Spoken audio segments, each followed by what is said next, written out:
Hi, everybody, and welcome to a literature-centered literary nonfiction edition of Words, Images, and Worlds. Delighted on this episode to be joined by author Rebecca E.F. Barone. Rebecca, thank you for jumping in and joining me. Yeah, thanks so much for inviting me. It's wonderful to be here. Yeah, my pleasure. I'll mention at the top of the episode that you have a few books for young readers out there, Unbreakable being one of those, Race to the Bottom of the Earth being another that I'm sure we'll talk about. So my first question is kind of the author origin question of what drew you to the written word and really inspired you to share in the way that you have. Yeah. So, you talk to many, many authors, and I'm sure many, if not most or all of them, have this story about, how when they were 5 or 6, they wrote this book and they still have it, and their Hmm. parents or maybe a teacher or a friend loved it and encouraged them and to keep going, and they've been writing ever since. And Hmm. that is not me at all. No, that's my mom has this story about how in I think it was second grade we had to keep a weekend journal, and we would have to write 2 sentences in it every weekend. And every weekend it would be, Sunday night, my mom would sit me down and just say, write something, Rebecca. And I would say, we went to grandma's house. And my mom would say 2 sentences. You have to write 2 sentences. And I would say, it was fun. And the Hmm. next Hmm. weekend it would be, we went sledding. My mom would be pulling out her hair, just saying 2 sentences, and it was fun. I mean, I hated writing. Um, so, when you talk about coming to the written word, it certainly wasn't my written word that it was coming to. If anything, I fell in love with reading. And I did fall in Ah. love with reading and with stories and with books from a very early age. I did. I loved it. And I loved it all over the place. I mean, I read picture books on black holes. I read Animorphs. They've come out with a graphic novel version of it now, and I loved Hmm. Animorphs growing up. Hmm. So I read Sweet Valley High, and I read, Pride and Prejudice, and I just read all over the board. Anything I could get my hands on, I could read it. And I did. I went and became an engineer because, I didn't really like the writing thing. Hmm. So Hmm. loved engineering. I still do love knowing how the world works. And so that was very cool. It was a surprise to me, though, to realize that as part of engineering, you actually end up writing quite a lot. I was Hmm. doing research, and there is 0 point to finding anything out if you can't communicate it. If I figured out how the world works in my head, but I don't tell you about it, the world hasn't gotten any better. So Hmm. if I Hmm. can't communicate it to you, I haven't done my job. I've done maybe half my job at best. So I had to write, and I had to learn to write. And it got to the point that I was doing research and doing much research and publishing so many articles that I realized I actually loved seeing these stories of mine being published. And they were very dry stories, and they were very targeted stories, esoteric stories, but they were still this cool, you know, there's a conflict, there's this question that has to be answered, and there are characters. And when I talk to school Hmm. visits, I have this whole workup about, I worked for Chrysler, and the characters were the cars, and they were always breaking. And so we had all this conflict in the scenes and the setting, and we would travel all over. And so it came about very naturally that I had to learn to write. And Hmm. I realized I enjoyed stories, and kind of the confluence of that brought me back to writing books and to books, and specifically books for young kids. My editor and I have this, we go back and forth saying we have the shortest attention spans on the planet. Like, it has to be like interesting to kids, or else we're not going to be able to be interested in it. Like, you gotta be fast paced, you gotta be moving, you gotta keep us interested. Hmm. So mine was a very tortuous route back to writing, to books and to stories, mostly through reading, um, Hmm. kind of getting as if you were pulling my teeth to get me to write, but eventually realizing that there was a melding, a melding of two really wonderful things about saying true stories, which are just as fascinating as any stories that anyone would make Hmm. up, Hmm. and some engineering and some writing. Yeah, yeah, I love it. I love the journey back and around, and I also love that you point out that sometimes true stories are the most fascinating because it's almost like, how could this have happened, or almost too hard to believe, but we know it's a true story. So there's definitely intrigue to that. There is, and I think school ends up doing a lot of disservice in many ways. Hmm. Bill Bryson is an adult memoirist, right? He writes for adults, but he has this great book, A Short History of Nearly Everything. And in the Hmm. preface of it, it's a science-based book, but in the preface of it, he's explaining how he, as a literary guy, and why he's writing a science book. And he said, he grew up thinking that science was really dull, but having this sneaking suspicion that it didn't have to be. Hmm. And I think so many of us get bogged down by the details and by the real backbone you have to struggle with first. With language, we don't do that. We don't remember being 2 and 3 years old and screwing up every other word and just getting corrected. But that's a lot of what we have to do later in life with math and science. And so Hmm. we remember all those difficulties. And so it's those difficulties we remember instead of these awesome and incredible stories that this language, that the language of math and the language of science lets us tell. And Love so that. I think we do a real disservice by burying these incredible, incredible stories in a lot of esoteric language that takes a long time to learn and a long time to appreciate. So, um, I always say that it's not that I really want to hide STEM subjects, the science and math and engineering. It's not like I'm trying to sneak vegetables into your dessert or something. Hmm. They're just Hmm. good stories. I'd like to think that I'm telling them well, but these are just good stories. So it's not trying to sneak engineering and math into them. It's just telling a story and telling it hopefully well. Love that. Love that. So that might inform a little bit of the next question, but I'll pose it just in case there are pieces that you want to Sure. add, which is um, you talked about being an engineer and sort of the technical writing and those Mhm. pieces. And I'm curious about what that background in engineering informs in your writing for young people. Yeah. And I think that does dovetail well with the last question because engineering and math and science really are language. I mean, they're separate languages, and you have to learn them. Hmm. Hmm. Just you can play around with English grammar, and just as we're talking, we're using plenty of incomplete sentences and ellipses and all of this fun stuff that we play with the language. Hmm. And certainly writers do that too, but you have to have a coherent backbone first, right? You can't Hmm. just go and expect, there's a reason 3-year-olds don't write books. You have to get that pattern of language down first before you can break the rules. You have to understand the rules. So a lot of my background in engineering has taught me just to be fluent in a language so that Hmm. I can look at math and I can look at some degree of science and understand what that means, what the story is trying to tell. And so I think what my background brings to writing, especially to writing narrative stories for young people, is really being able to translate between one and the other, between this Hmm. English language that we're comfortable with, Hmm. and this other language that I've spent a lot of time becoming fluent in. And so hopefully I can take one and translate it into another and take the best parts out and make it very easy for someone who's fluent in English to appreciate what this other language is trying to tell us. Love that. Yeah. And love what you've said about the accessibility of topics. Mhm. Because I also trained as an academic, and it's that thing of I want to write, I want to communicate ideas, but I'd really want people to actually enjoy what I write as well, Yeah. and to Yeah. write in an engaging and accessible way. Yeah. And certainly there is, as an academic yourself, I'm sure you're trying to write in a certain fashion, right? Academic articles, and that's for a reason, so that you can go right to the material you need and right to the material, at the exact point where you're expecting it to be.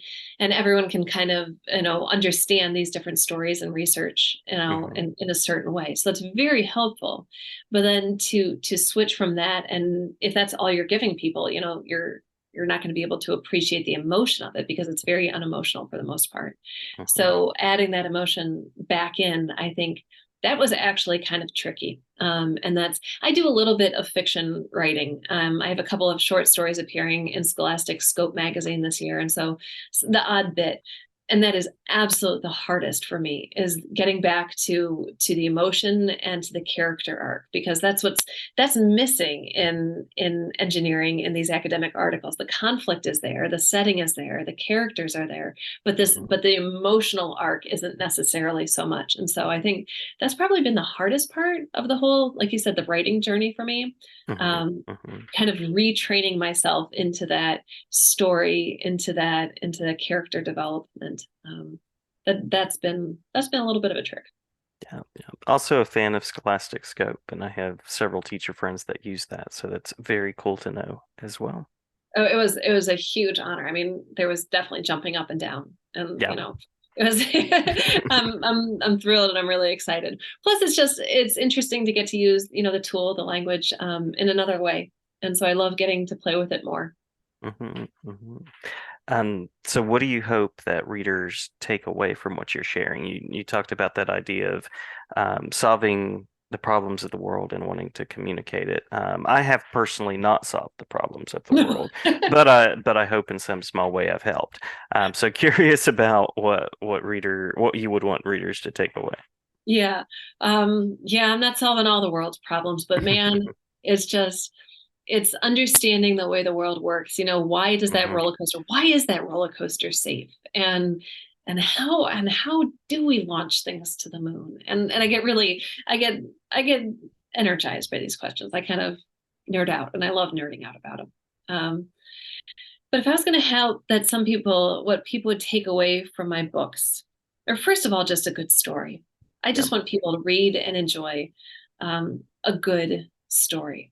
And that's something I even struggled with as a kid. You'd get the essay questions on your test, and what was the theme of this book, and what was the author thinking at this point, Mm-hmm. and I hope teachers use my books, and I hope they use them and for questions like that. But above all, I hope people are reading them for a good story. Again, I think nonfiction gets a pretty bad rap for that. And so some of what I'd like to do is kind of take that away and help people realize that they can enjoy nonfiction as well. I think beyond that, if I can open up any of the STEM subjects, any science, technology, engineering, math, if I can make that more accessible for people and realize that, maybe my homework problems aren't going so well, but this is a really cool area and it's worth Hmm. putting maybe some extra work or thinking about it in a different way or going about it in a different way. If my books can help people do that, that would be pretty cool. Yeah, yeah, absolutely, absolutely. So you have Unbreakable, um, Mhm. exploring questions of codes and such. So I'm curious if you'd like to tell us a little bit more about that, as well as what might be next, what's currently cooking in your creative journey. There's Unbreakable. Unbreakable. That's some odd glare going on there, but yeah, Unbreakable. So this is the story about the Enigma code. Hmm. And I use Hmm. code and cipher interchangeably. Technically, it's a cipher, and if I don't say that I'm using them interchangeably, someone will knock me on it, and they will be right. So One of those technically, it's a technical cipher, things in the field. Yes. but and they would be entirely correct in doing so. Just colloquially. In fact, I even open up the book with, I think it's a quote from Hugh Alexander saying, "Yeah, we know they're different. Let it go. We're using code and cipher interchangeably." And so I Hmm. feel like if Hugh Alexander could do that, he was one of the lead code breakers at Bletchley Park. And so I say, if he can do it, then I'm doing it too, and just let me get away with this one. But Hmm. anyway, so all that to say that this Enigma code was, the Germans called it their unbreakable code, their unbreakable cipher. And of course, they threw everything into Enigma. I mean, the radio messages were sent over the radio, obviously. So literally anyone listening with a radio could tune in and hear it. And it was all Morse code, so it's dots and dashes. Hmm. But even if you were listening to the dots and dashes, nothing would make sense in German. None of the messages were in English because they were this gobbledygook, this gibberish, because it had been sent through this Enigma machine and encoded. And so the whole book is about the Allies. First, the Polish, even 10 years before the war. The book opens 10 years before the war. I mean, the Polish know the Germans are coming for them. They have a lot of motivation to get cracking on this, and they do. They do some really great work. And then when the Germans invade Poland in 1939, they kind of passed the baton off to the British in Bletchley Park. And that's where names like, we were familiar with Alan Turing and Hmm. and that's kind of when the more familiar names come up. But the story actually starts long before that. And so we spend the war following some of the Polish code breakers. We follow Alan Turing and his troop of code breakers at Bletchley Park. We spend some time with some spies who are instrumental in getting the code breakers the information that they need. So it's really this combination of the code breakers, the spies, and then the military, really the Navy, who goes and captures ships and grabs codes, grabs pieces of codes that they can use, to pair with plain language messages. Hmm. um, so there's quite a bit of action in it. I mean, there's a healthy dose of math, but there's quite a bit of action going on in it. So that's Unbreakable. And you mentioned my next book is about Hmm. Mount St. Helens. So Mountain of Fire, I believe it's subtitled The Eruption and Survivors of Mount St. Helens. That will come out May 14th, 2024. So you and I are talking, we're recording this in September, in late September. And so Hmm. advanced copies, electronic advanced copies just became available. The cover was just released last week. So it's kind of, just getting those early wheels turning, but Hmm. I'm really excited about it. Most of my books have been about historical events, World War II, even the Antarctica book was about, half of it was back in 1912. And so most of the people I write about are unfortunately dead. And so I can't talk to them. But Mount St. Helens was really cool to write about because I got to interview some really neat people who are Nice. there, who are, still working to understand the mountain, still working to help people access the mountain and protect the mountain. So hearing from them it really made the book come alive, and I'm really proud to get to showcase them and their efforts. And I'm honored that they've trusted me with their story. So that comes out May 14th. And it's probably my lowest, middle grade kind of gets divided into these categories of upper and lower. And so this is Hmm. probably on the lower end. So, but hopefully a wide range of people can enjoy it. And I'm thrilled. I'm absolutely excited to get to share it with the people who helped me write it, and get to Hmm. share it with more readers very, very soon, actually. So. Yeah, yeah, love it, love it. I appreciate what you're doing in the world of nonfiction, informational text, and curious about where readers can go to follow the journey, to learn more, to see the books that are already out, and things of that nature. Yeah. So probably the most stable way of finding me is my website. It's just RebeccaEFBarone.com. So RebeccaEFBarone.com. That will always be there. Hmm. Um, Hmm. I used to say Twitter/X, I suppose now, is Hmm. also Hmm. a great way to find me. That seems perhaps a little less stable at this point, but handle there is the same thing as my name. I'm on most social media, Facebook, Instagram. I think I have a Blue Sky account at this point. So Fantastic. yeah, it's all my name. So it's all some form of that, Rebecca E.F. Barone. And website will always be updated. Twitter/X on Facebook, Instagram are also great places to find me there. Wonderful, wonderful. Well, thank you so much for your time. Thank you for your work, and glad to share about it. Yeah, happy to be here. And thanks so much for inviting me. I had a great My time talking. pleasure. Great to talk with you as well. Thanks.